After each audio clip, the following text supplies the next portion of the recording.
কোরআনের চেয়ে সত্য কথা দুনিয়াতে আর কোথাও হতে পারে না, ঠিক কিনা? নবীজি বলেন যারা কোরআন দিয়ে কথা বলে তারাই সত্য কথা বলে। এতদিন কোরআন দিয়ে কথা বলতে যাইয়া আমাদের অসংখ্য মুরব্বীদেরকে, আলেম ওলামাদেরকে এরা জেলখানায় ঢুকাইয়া মামলা হামলা দিয়েছিল, এমনকি ফাঁসি রশিতে ঝুলাইয়া তারা বিদায় করেছে। কোরআনের পক্ষে থাকতে যাইয়া হাজারো বিএনপির ভাইরা ওদের মামলা হামলার শিকার হয়েছে। এক কথায় যারা ওদের বিরুদ্ধে কথা বলেছে তাদেরকেই তারা লাগাম টেনে ধরেছে। কথা বলেন ঠিক না ঠিক? কিন্তু আমার আল্লাহ উত্তম পরিকল্পনাকারী, আমার আল্লাহ ছাড় দিয়েছিল কিন্তু ছেড়ে দেয় নাই। এতদিন যারা বলেছিল আমরা পালাই না, তারা পালিয়ে গেছে। কথা বলে না? বাংলাদেশে আমাদের জন্ম হয়েছে, আমরা জন্ম বাংলাদেশেই রয়েছি। যারা দিল্লির মাল তারা দিল্লি চলে গেছে, ঠিক না? মাঝে মাঝে আবার স্বপ্ন দেখে আসবেন, আসেন, তবে ওপেনলি পৃথিবীর মানুষ দেখবে আপনার ফাঁসি রশিতে মৃত্যু হবে, এজন্য প্রস্তুত হয়ে আসেন, ঠিক না বা ঠিক? আল্লাহ আমাদের সবাইরে ঈমানের সাথে ধৈর্য ধারণ করার তৌফিক দান করেন। জোরে বলেন আমিন। ঠান্ডা মাথায় বসে যান, কোরআন হাদিসের বয়ান শুনেন। কোরআনের আয়াতগুলো যখন পড়বো জবান খুলে বলবেন আল্লাহু আকবার। কারণ যারা কোরআন শুনে আল্লাহু আকবার বলে, আল্লাহ পাক আসমান জমিনের ফাঁকা জায়গা ওই বান্দার নামে নেক দিয়ে পরিপূর্ণ করে দেয়। আর জোরে বলেন আল্লাহু আকবার। কোরআন নাজিল করেছে কে? হেফাজত করেছেন কে? এই পৃথিবী থেকে হাসিনা নামের ফেরাউন ইসলামকে বিদায় করতে চেয়েছিল, এজন্য আস্তার মোড়ে মোড়ে মূর্তি বানিয়েছিল। কথা বলে না? মনে রাখবেন, ফেরাউন, নমরুদ, কারুন, আব্দুল্লাহ ইবনে উবাই, চারজনকে এক গ্লাসে করলে একটা হাসিনা হয়। এত খারাপ ছিল সে। কেমনে খারাপ তার সন্তানের নাম দেখলে টের পাওয়া যায়। ছেলের নাম রাখছে জয়, মাইয়ার নাম রাখছে পুতুল। জয়ের পুরা শরীরে ট্যাটু, খ্রিস্টানদের। কথা বলে না? আর আমাদের বিএনপির ভারপ্রাপ্ত চেয়ারম্যান তারেক রহমান দেখেন কপালে আল্লাহকে সেজদা দিতে করা পড়ে গেছে। আল্লাহু আকবার বলেন। যারা ইসলামকে ভালোবাসে এদেরকে দেখলেই টের পাওয়া যাবে। কথা বলে না? আমি কোনো এক মাহফিলে বলেছিলাম, দেখেন তারেক রহমানের কপালের ট্যাটু, হয়তো এই বয়ানটা তিনি আমার শুনেছেন। তার এক নেতাকে বলেছেন এই হুজুরের বাড়ি কই? এত সুন্দর কথা বলেছে।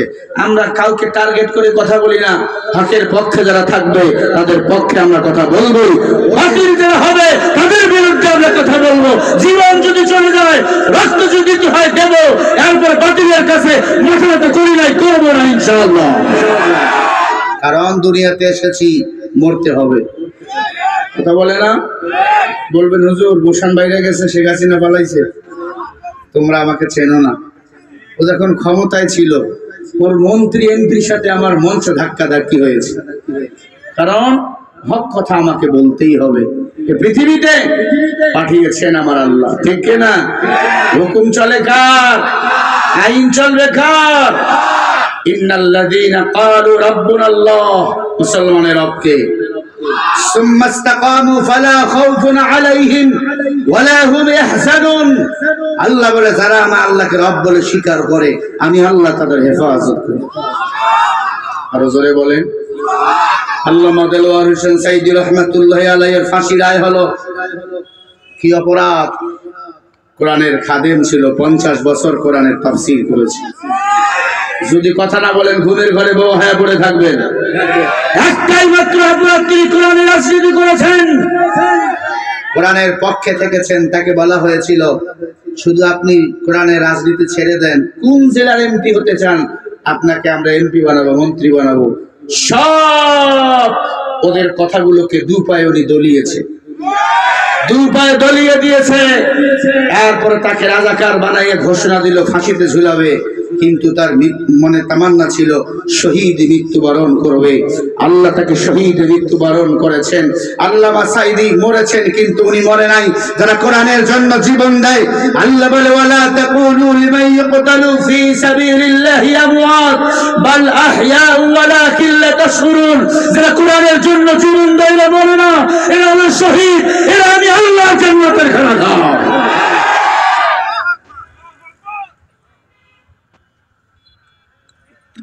কোরআনের পাখি মরে নাই, কথা বলে না। আল্লামা সাঈদী তুমি মরনি, শহীদ হয়েছ তুমি এটাই জানি। আল্লামা সাঈদী তুমি মরনি, শহীদ হয়েছ তুমি এটাই জানি।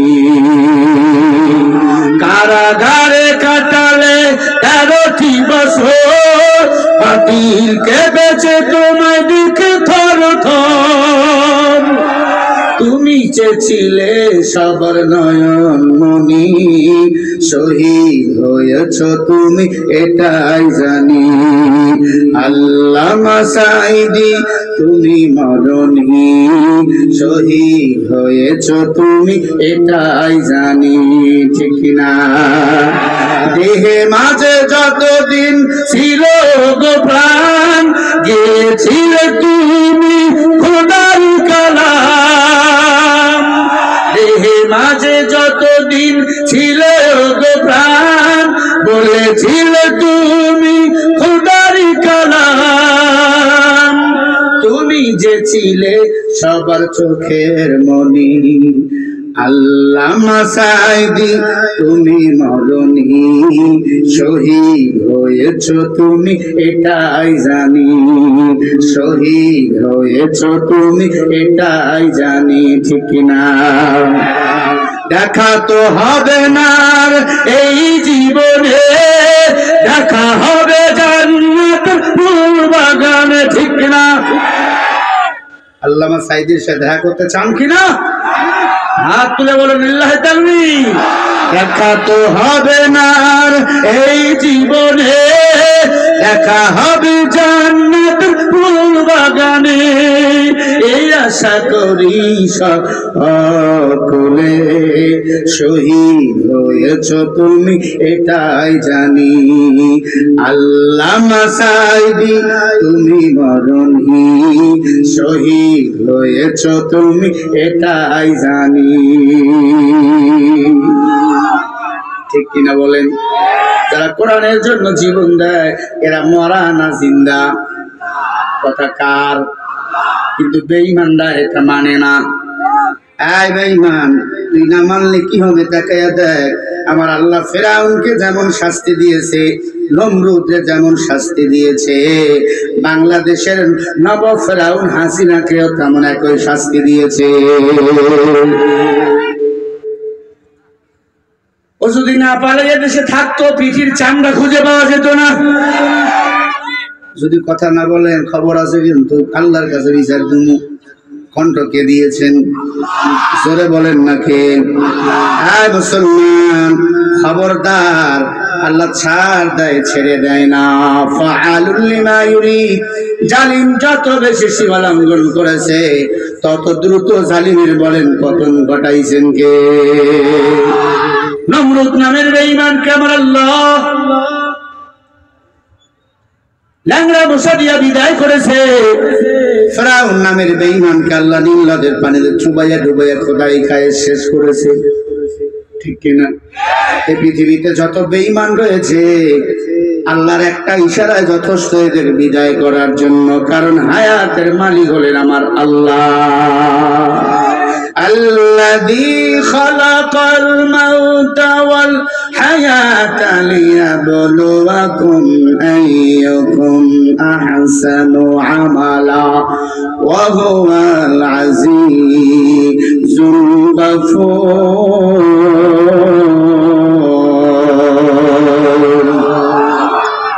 সূরা মুলুক 29 নম্বর পারা 1 নম্বর পৃষ্ঠা 2 নম্বর লাইনের 2 নম্বর আয়াত। আল্লাহ বলেন, আয় দুনিয়ার মানুষ, আমি আল্লাহ তোমাদেরকে দুনিয়াতে পাঠাইছি, আমি আল্লাহ দেখতে চাই তোমরা কে বেশি ভালো আমল করতে পারো। আল্লাহ বলেন নাই তোমরা বাদশায়া মারো, আল্লাহ আযাব হতে বলেন নাই, টাকাওয়ালা পয়সাওয়ালা হতে বলেন নাই। আল্লাহ বলছে তোমরা কে বেশি ভালো আমল করতে পারো। আহসানু আমালা, আমি আল্লাহর কাছে ভালো আমলের বড় দাম। ওয়া হুয়াল আজিজুল গফুর, ভালো আমলটা যদি কম হয়, ওই ভালো আমলের বিনিময়ে আমি আল্লাহ ক্ষমা করে ওই বান্দাকে জান্নাতের মেহমান বানিয়ে দেব। বলেন সুবহানাল্লাহ।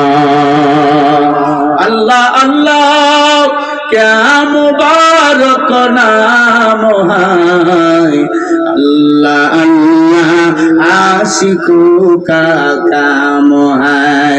ए बंदा ভালো আমল করে আল্লাহর কাছে ফিরে যাও, কারণ দুনিয়া থাকার জায়গা নয়, এই দুনিয়াটা হলো পরীক্ষার হল। কিসের হল? পরীক্ষার হলে সময় দেয় 3 ঘন্টা, কিন্তু আপনার আমার হায়াত কয় দিন, কয় বছর, এটা কিন্তু কেউ জানে না। জানেননি? মানুষ বাহাদুরি করার কিছুই নাই। অতএব কোরআনের পক্ষে থাকো, কোরআনের জন্য আন্দোলন করো, সংগ্রাম করো। কোরআনের জন্য যদি জীবনটা দিতে পারো গো, মরতে দেরি, আল্লাহর জান্নাতে যাইতে দেরি হবে না। সাহাবায়ে কেরামের ইতিহাস তালাশ করে দেখেন, কোরআনের জন্য নামাজরত অবস্থায় জীবন দিলেন।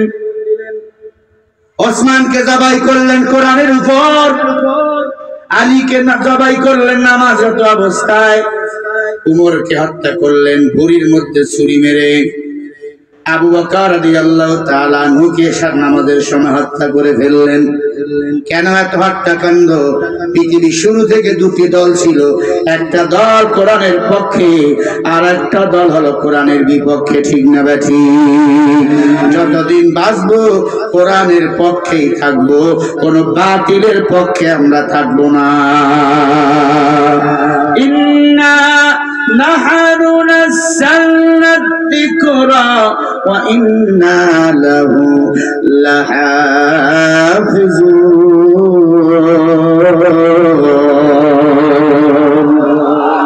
আর আস্তে বলেন, কোরআন নাজিল করেছেন কে? হেফাজত করবেন কে? কোরআনের পক্ষে যারা থাকবে এদের কেউ ক্ষতি করতে পারবে না, এদের সম্মান দিন দিন বাড়াবেন কে? ও মুসলমান, এই বাংলাদেশে কোরআনওয়ালাদেরকে বানা হয়েছিল রাজাকার। ছাত্ররাও স্লোগান দিল, তুমি কে আমি কে, রাজাকার রাজাকার। চেয়েছিলাম অধিকার, হয়ে গেলাম রাজাকার। ঠিক কিনা? আলেমদের বিপক্ষে কথা কয়, মান আদানি ওয়ালিয়ান ফাকাদ আযানতুহু বিল হক। হাদিসে কুদসি, যারা আলেমদের বিরুদ্ধে, আল্লাহ ওয়ালার বিরুদ্ধে কথা কয়, আল্লাহ তার সাথে যুদ্ধ ঘোষণা করে। কথা বলেন, সবাই মনে করেছিলাম না মরা পর্যন্ত ক্ষমতা ছাড়বেন, কি এটা ভাবছিলাম নাকি? এটাই ভাবছিলাম। আল্লাহ কয় না না, তাবারাকাল্লাযী বিয়াদিহিল মুলক ওয়া হুয়া আলা কুল্লি শাইইন কাদির। जहाँ तक है रबूबियत खुदाया, रहा तक है खुदा हमको खुदाया। आज खुदा का ही ने तौफीक के आदब आदब महबूब में गाज़ फजलेरा।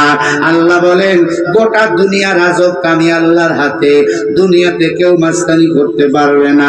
যারা কোরআন ও ইসলামের বিরুদ্ধে বেয়াদবি করবে, আমি আল্লাহ একটা থাপ্পড় দিয়া বাংলার জমিন থেকে তাদেরকে অন্য হিন্দুস্তানে পাঠিয়ে দে। ঠিক কিনা? এতদিন তিনি কথায় কথায় বলতে আমরা রাজাকার, যারা হিন্দুস্তানি তাদের দ্বারাই আমাদেরকে রাজাকার বলেছে। আসলে আমরা পাকিস্তানি না, আমরা বাংলাদেশি, তাই বাংলাদেশে আছি। উনি ভারতের মাল, উনি ভারতেই আছে। কথা বলে না কেন? এত আলেম বিদ্বেষী, কথায় কথায় আলেমের বিরুদ্ধে কথা কয়। আল্লাহ বলে, উতুল্লিম বাদা যালিকা জানিম, অবৈধ সন্তান যারা, তারাই কোরআন বিরোধী, তারা ইসলাম বিরোধী হয়। সাংবাদিক ইলিয়াস একটা ভিডিও প্রকাশ করেছেন, আসলে হাসিনা মুসলমানের বাচ্চা না, ওর মায়ের সাথে রাতের বেলাকে কোন হিন্দু বেধর্মীর বাচ্চা শুয়েছিল। কথা বলে তাছাড়া মুসলমান যদি হতো সে মূর্তির জন্য এত পাগল হতো না। কথা বলে না কেন? এ মুসলমান ভালো করে শোনো, অবৈধ সন্তান যারা তারা ইসলাম বিদ্বেষ হয়, আর ইসলাম বিদ্বেষ অবৈধ সন্তানদেরকে এই দুনিয়ার জমিন থেকে উযু ছাড়া বিদায় করা দরকার। হযরত ওমর ক্ষমতায় বসা, সারা রাত ঘুমায় না, সকালবেলা ফজরের নামাজ পড়ার জন্য উযু বানাইতেছে, হঠাৎ করে দেখে একটা লাশ, ছোট্ট বাচ্চাকে জবাই করে কে যেন 12 টুকরা করছে। কয় টুকরা? যারা বলেন 12 টুকরা করেছেন। ওমর ডাক দিয়া বলেন, বাহিনী, সেনাবাহিনী, ডিবি, পুলিশ, যত গোয়েন্দা বাহিনী আছে দ্রুত তদন্ত করো, এই ছোট্ট বাচ্চাটা কি এমন অপরাধ করলো তাকে জবাই করে 12 টুকরা করেছে। যাও যাও খবর নিয়ে দেখো এই হত্যাকাণ্ড কে ঘটিয়েছে। একদিন গেল, 2 দিন গেল, 3 দিন গেল, কেউ কাউকে দেখতে পেলে না। হযরত ওমর ডাক দিয়ে বলে, আল্লাহর কোরআন ছাড়া হত্যাকারীকে খুঁজে পাওয়া যাবে না। হযরত ওমর আল্লাহর কোরআনের পৃষ্ঠাগুলো উল্টাইতেছেন, আল্লাহর কোরআন আয়াতগুলো ওমরের সামনে সেরকম প্রকাশ্য করতেছেন। ওয়ালা ইয়াতুনাকা বিমাসালিন ইল্লা জিনাকা বিল হক ওয়া আহসানা তাফসীরা।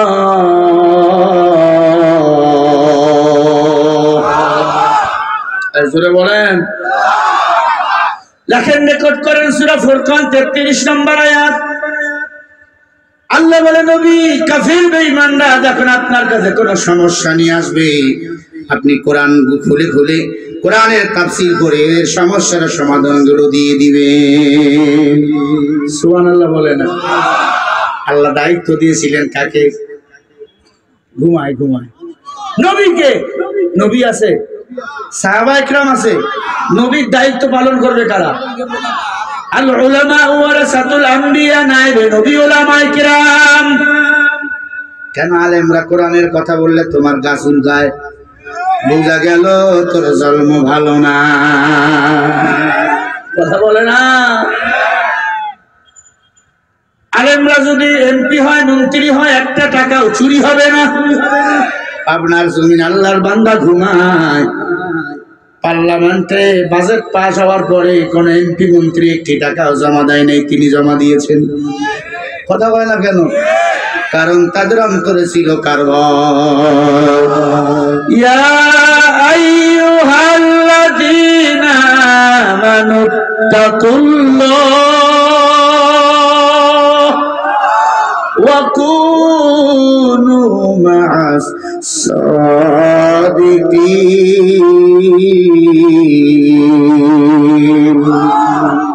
আল্লাহ বলে, আয় মুমিন, আমাকে ভয় কর, সত্যবাদী বান্দার সাথী হয়ে যাও। সত্যবাদী কারা? রটের বদলে বাঁশ দিল যারা। সত্যবাদী কারা? ক্ষমতা ছেড়ে পালিয়ে গেল যারা।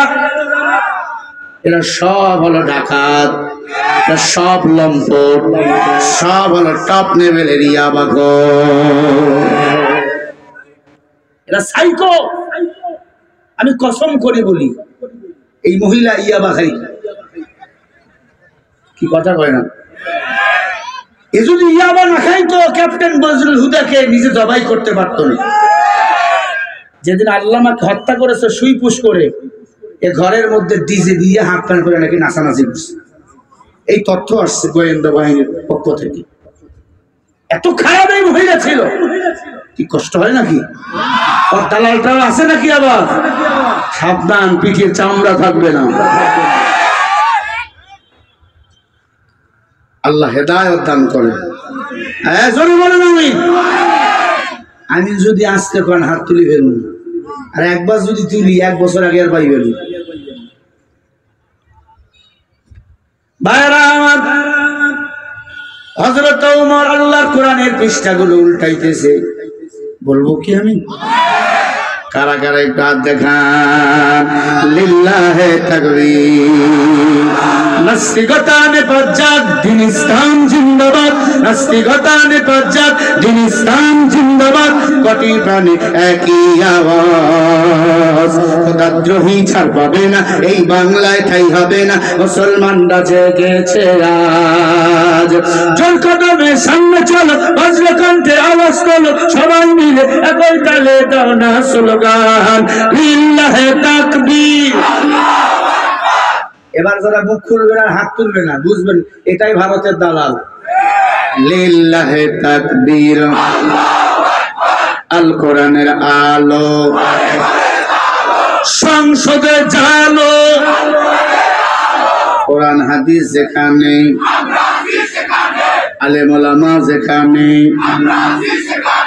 লিল্লাহে তাকবীর। নাস্তিকতা নিপাত দিন ইসলাম জিন্দাবাদ, নাস্তিকতা নিপাত দিন ইসলাম জিন্দাবাদ, কোটি প্রাণে একই আওয়াজ। খোদাদ্রোহী ছাড় পাবে না, এই বাংলায় ঠাই হবে না, মুসলমানরা জেগেছে আজ। ও জোর কদমে সামনে চলো, বজ্রকণ্ঠে এগিয়ে চলো, সবাই মিলে একই তালে দাও না স্লোগান, লিল্লাহে তাকবীর, নারায়ে তাকবীর, আল কোরআনের আলো, সংসদে জালো, কোরআন হাদিস যেখানে, আলেম ওলামা যেখানে, সুদ ঘুষ যেখানে,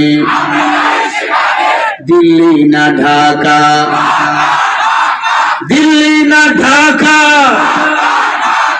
ইসলামের জন্য দেশের হয়েছে জন্ম, ইসলামের বিরুদ্ধে গেলে দেশ হবে ভিন্ন। ইসলামের বিরুদ্ধে যারা নিয়েছিল অবস্থান, এই বাংলায় ঠাই হয়নি, গেছে হিন্দুস্তান। জোর কদমে সামনে চলো, বজ্রকণ্ঠে আওয়াজ তোলো, সবাই মিলে একই তালে দাও না স্লোগান, লিল্লাহে তাকবীর, নারায়ে তাকবীর। কি সুন্দর মানুষগুলো তোলে না, লিল্লাহে তাকবীর, আল কোরআনের আলো। এই কোথায়? আল কোরআনের আলো, কোরআন হাদিস যেখানে, লিল্লাহে তাকবীর, লিল্লাহে তাকবীর।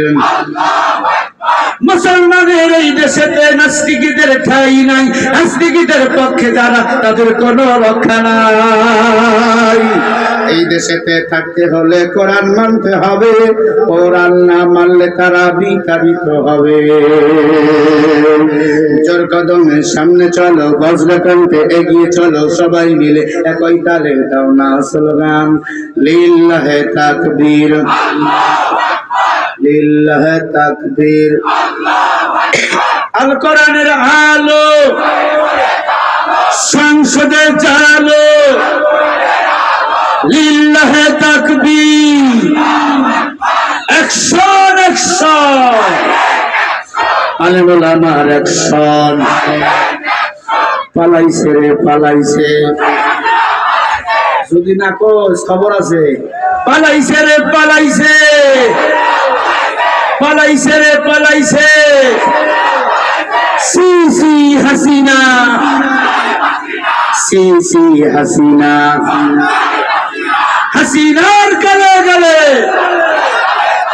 আওয়াজ হয় নাই, দুই হাতে শব্দ হইবে আর মুখ দিয়ে আওয়াজ হবে, হাসিনার গালে গালে, হাসিনার গালে গালে, লিল্লাহে তাকবীর, লিল্লাহে তাকবীর। এবার শেষ স্লোগান, দিল্লি না ঢাকা, দিল্লি না ঢাকা, দিল্লি না ঢাকা, দিল্লি না ঢাকা, লিল্লাহে তাকবীর।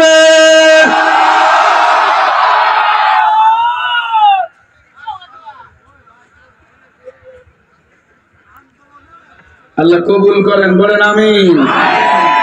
কোরআনের জন্য জীবন দিতে প্রস্তুত, ঠিক কিনা? মনে করছেন স্বৈরাচার মুক্ত হয়েছি? ওর আগব বহাল ভাতিজারা এখনো চুপটি করে বসে আছে। মাঝে মাঝে ইসকনের রূপ নিয়ে আসে, মাঝে মাঝে আনসারের রূপ নিয়ে আসে, এখন আসছে ইস্তেমার ময়দানে সাদের রূপ নিয়ে। ঠিক কিনা? ইস্তেমা হবে একটা ওলামা ইকরামের ইস্তেমা। সাত দরকার বাংলা জমিনে, ঢাকার জমিনে আর কোনো ইস্তেমা, আর কোনো জোর করতে দেওয়া হবে না, হবে না, হবে না। আল্লাহ কবুল করে। জোরে বলেন আমিন।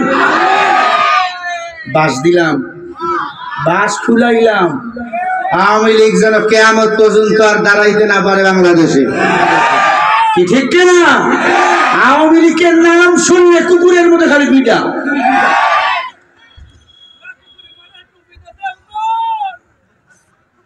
কি কয়? কয় মুহাম্মদ রাসূলুল্লাহর দাড়ি ছাগলের দাড়ির মতো। আরো জোরে বলেন। কত দুঃখ! এটা নাস্তিকদের প্রমোট করে, নাস্তিকদেরকে রাজকীয় খানা দেয়, পোশাক দেয়, জায়গা দেয়, আর আলেমদেরকে কমরে গরু রশি লাগাই টেনে টেনে জেলখানায় নিয়ে যায়। ঠিক কিনা? দেখো কামা কাদিন তুদান, যেমন কর্ম তেমন ফল। আলেমদের হ্যান্ডকাপ লাগাইছিল, এখন তোদের কোমরে হ্যান্ডকাপ। ঠিক কিনা? নিরাপরাধ বিএনপি নেতা কর্মীদের কোমরে হ্যান্ডকাপ লাগাইছিল, এখন তোমাদের কোমরে হ্যান্ডকাপ। ঠিক কিনা?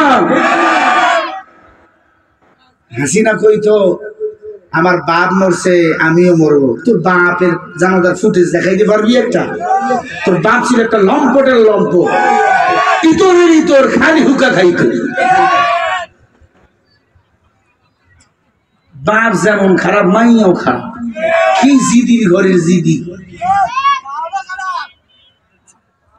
সৌদির বাদশা 560টা মসজিদ পাঠাইছে আলেমদের মাধ্যমে। সৌদির বাদশার নামে মসজিদ গুলো হবে, সেই মসজিদ গুলো বানাইছে নিজের বাবার নাম। কত খারাপ চিন্তা করছেন। যে আলেমে টাকাগুলো বাজেট করে নিয়ে আসলো, তার নামটাও দিল না, কারণ এই নাম দিলে তো রাবেয়া বসরি সাজতে পারতো না। রাগ করলেন। কপালে দুঃখ আছে, আর এরপরে যদি এরা দাঁড়াইতে পারে, দুঃখ আছে। আল্লাহর বান্দা রাস্তা দিয়ে হাঁটে, হাঁটতে হাঁটতে দেখে একটা মাথার খুলি পড়ে গেছে। তো মাথার খুলি হাতে নিয়ে দেখে ওর কপালে লেখা, এর কপালে আরো দুঃখ আছে। একটু খুলি, এর আবার দুঃখ কি? বাসায় নিয়ে বউরে দিছে, বউরে কয় একটু রাখো, আমি একটু বাজার থেকে আসি। মহিলার একটু মাইন্ড বেশি, মহিলাদের কথা কয় না।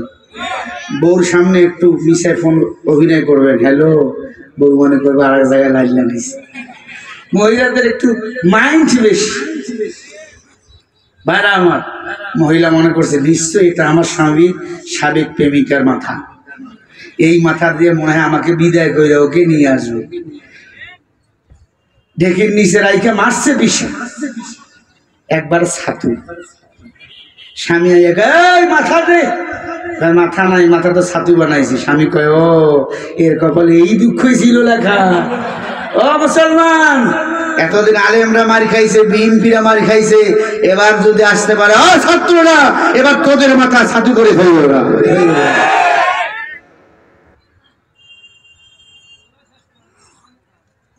খুব সাবধান হয়ে থাকতে হবে। হযরত ওমর আল্লাহর কোরআনের আয়াতগুলো উল্টাইতেছে। হযরত ওমর ফারুক রাদিয়াল্লাহু তাআলা আনহু এমন মেজাজের মানুষ, কথার আগে তরবারি চলতো। ঠিক কিনা? ও মুসলমান, উমরের মতো মেজাজওয়ালা নেতা এখন একটা বাংলাদেশে দরকার ছিল। সব পেট পূজারি। হযরত ওমর অর্ধ পৃথিবী শাসন করেছেন তালি দেওয়া জামা গায়ে দিয়া। হযরত ওমর আল্লাহর কোরআন হাতে নিয়া পাগল হয়ে গেল। কি হত্যাকাণ্ড ঘটাইলো, আমি উমরের এটা বাহির করা দরকার। আমি উমর যদি বাহির করতে না পারি, আল্লাহর আদালতে আমি কোন মুখ নিয়ে দাঁড়াবো? দেখেন কি চিন্তা। আর আমার বাংলাদেশের পাঁচটি নেতাদের চিন্তা, পাবনায় কয়টা বাড়ি করা যায়, ঢাকায় কয়টা বাড়ি করা যায়, আর আল্লাহওয়ালা নেতাদের চিন্তা কিভাবে মানুষকে গুনাহ থেকে বাঁচানো যায়। হযরত ওমর ফারুক রাদিয়াল্লাহু তাআলা আনহু যতদিন ক্ষমতায় ছিল কোন মদখোর জীবনে প্রকাশ্যে মদ খাইতে পারে নাই। উমর হাঁটতেছে, নাস্তা দিয়ে মদখোর আসতেছেন, মদখোর পোশাক করে দিয়ে ফেলছে। উমর যদি আমার কাছে এখন মদ দেখতে পায় আমাকে মেরেই ফেলবে। মনে মনে তাওবা করে, আল্লাহ এই মদের বোতলকে যদি পানি বা দুধ বানিয়ে দাও, আজকে থেকে আমি আর মদ পান করব না। সুবহানাল্লাহ বলেন না। আল্লাহ নাই ভিতরেরটা, আল্লাহ বাইরেরটা নেই না। আল্লাহ বলেন, ইয়া আইয়ুহাল্লাযীনা আমানু তুবু ইলাল্লাহি তাওবাতান নাসুহা। এরে বান্দা, পাহাড় পরিমাণ গুনাহ করেছো, তাওবার বলো, তাওবা কর, আমি আল্লাহ তোর সব গুনাহগুলোকে মাফ করে দেব। ক্ষমা করেন কে? আরো জোরে বলেন কে? আপনার মুসলমান উমর মদখোরকে ধরে ফেললেন। মদখোর, মদ খাইছিস? কয় না। কারণ উমর যদি দেখে মদ খাইতেছে কল্লাটা নামাইয়া দিন। কথার আগে তরবারি চলতো উমরের। আমার আল্লাহ উমরের কথায় 3 জায়গায় কুরআনুল কারীমের আয়াত নাযিল করেছেন। আল্লাহু আকবার। এরা আল্লাহর বান্দা। উমর ডাক দিয়ে বলে, মুখ খুল। মদ খাইলে গন্ধ হয় না? দুর্গন্ধ হয় না? মদখোর চিন্তা করে, আল্লাহ যদি এখন উমর দুর্গন্ধ পায়, খবর আছে। আল্লাহর কুদরত, মদখোর মুখ খুলেছে। আল্লাহ পাক মদখোরের মুখ থেকে মদের দুর্গন্ধ আট করে দিয়েছেন। যে মনে মনে নিয়ত করছে, আল্লাহ যদি আজকে ধরা না পড়ি, যদি আজকে বাঁচা, আর জীবনও মদ খাবো। সুবহানাল্লাহ। হযরত ওমর বলেন, মদ খাওয়ানি দেখি তোমার বোতলে কি? শার্টের ভিতর থেকে, কোটের ভিতর থেকে বোতল টান দিছে। উমর দেখে মদের বোতলের জায়গায় দুধ রয়েছে, শুধু দুধ। সুবহানাল্লাহ। মদখোর এই দৃশ্য দেখে সেজদায় পড়ে কান্দে আর বলে, রব্বুল আলামিন, তুমি আমার মদকে দুধ বানিয়ে দিয়েছো, আমার মনের তাওবা কবুল করেছো, আজকে থেকে আমি আর মদ পান করব না। বলেন সুবহানাল্লাহ। জোরে করে আল্লাহু আকবার। আল্লাহ নাই দিলেরটা, আল্লাহ বাইরেরটা নেয় না। এক যুবক উমরের বাড়িতে এসে কান্দে, আমিরুল মুমিনিন উমর, আমি বড় পাপ করেছি, এই পাপের কথা শুনলে আপনি আমাকে দুনিয়া থেকে বিদায় করে দিবেন। কি পাপ করেছো বল? বলে না, আপনাকে বলবো না, ভয় লাগে। কার সামনে বলবা? বলে মুহাম্মাদুর রাসূলুল্লাহর কাছে চলেন। আমার নবীর কাছে চলে গেল। নবী সামনে গিয়া যুবক চোখের পানি ছেড়ে বলে, ইয়া রাসূলুল্লাহ, আমি যে পাপ করেছি এই কথা শুনলে আপনি আমার দিকে আর ফিরে তাকাবেন না। আমার মতো পাপী দুনিয়াতে আর হয় না। কি পাপ করেছো রে যুবক বলো? বলে, এই মক্কায় যত মানুষ মারা যায়, মারা যাওয়ার পর আপনজনরা তাকে দাফন করে আসলে আমি গোপনে গোপনে যাইয়া রাতের বেলা ওই কবর খনন করে তার কাফনের কাপড়গুলো চুরি করে বাজারে বিক্রি করি। এক কথা, আমি হলাম কাফন চোরা। আমি কাপড়ের কাপড় চুরি করে বাজারে বিক্রি করে আর পরে আমার পেট চালাই। নবী বলেন, এই পাপ কি কম নাকি? নবীজি বলে, আর কি করো বলো? বলে, ইয়া রাসূলুল্লাহ, এই কথা বললে তো আমার ভয় লাগে। এই পাপের কারণে আমি ঘুমাইতে পারি না। মদিনার একটা সুন্দরী নারী ইন্তেকাল করলো। ওই মদিনার সুন্দরী মেয়েটাকে দাফন করলো তার আপনজনেরা। আমি গেলাম তার কাপড়ের কাপড় চুরি করাবার জন্য। কাপড়ের কাপড় চুরি করতে ঢুইকা কবরের ভিতর ঢুকে গেলাম। ছোট্ট একটা টর্চ লাইট মারে দেখলাম মেয়ের মুখের কাপড় যখন সরাইলাম, এত সুন্দর একা একা যুবতী মেয়েটা কবরে শুয়ে রইছে লাশ হইয়া। আমি আমার খায়েশকে ধরে রাখতে পারি না। পয়গম্বরের সাহাবী আমিরুল মুমিনিন ওমর, আপনিও সাক্ষী, ও নবী আপনিও সাক্ষী, আমি ওই মেয়েটার কাপড়ের কাপড়গুলো খুলে মেয়েটাকে উলঙ্গ করে ফেললাম, কবরের ভিতরে এই মেয়েটার সাথে আমি জিনা করে ফেলেছি।